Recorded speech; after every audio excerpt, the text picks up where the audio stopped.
中午聊几句有关这个市场，昨天大盘指数是涨了30多个点，现在大盘指数要跌呢40多个点。我前面的聊到这个事情，也就是新的国9条颁布的时候，曾经跟大家聊过，市场规范了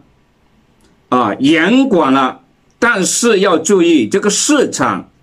能兴风作浪的就是基金那里面的龙，那里面的妖，如果是没有了，那么市场就会平平静静的。然后这个时候你做短线的可能盈利的机会就越来越少。所以呢，对于长期利好这个情况来讲，做超短线的看的是目前的情况因此一定要定位好。昨天的涨停板的票25个，今天是一半有溢价的。建设机械呢，现在是冲向跌停板的，然后接下来的2进3的这2个票，一个是春光，一个是同维那2个票现在是涨停板的，然后1进2的现在只有2个票上板，那么合起来只是4个票。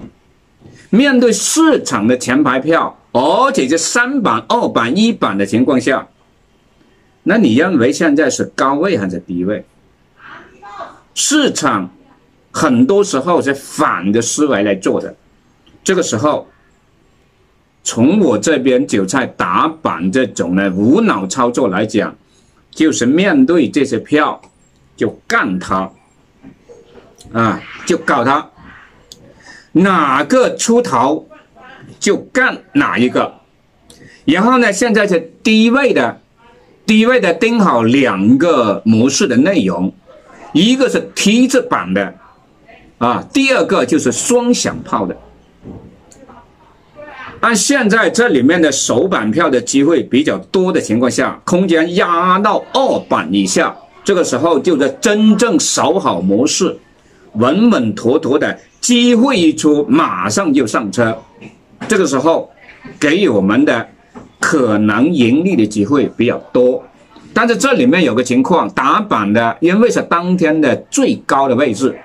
只有可能一炸板以后就回落，那么这个时候对于打首板的朋友来讲，你担心什么？如果你真的担心它炸板的话，你就干脆等它炸下来以后回踩打它的低位，也就是涨停板里面的低位，这个时候用时间换空间就是后面的事情。所以呢，对于低吸还是半路还是打板，每个朋友一定要定位好，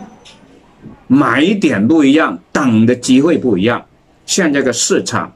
很乱情绪很冰冷，但是这个时候就是盯好模式片，一有机会马上就搞的时候，越是这个时候成功的概率就越高。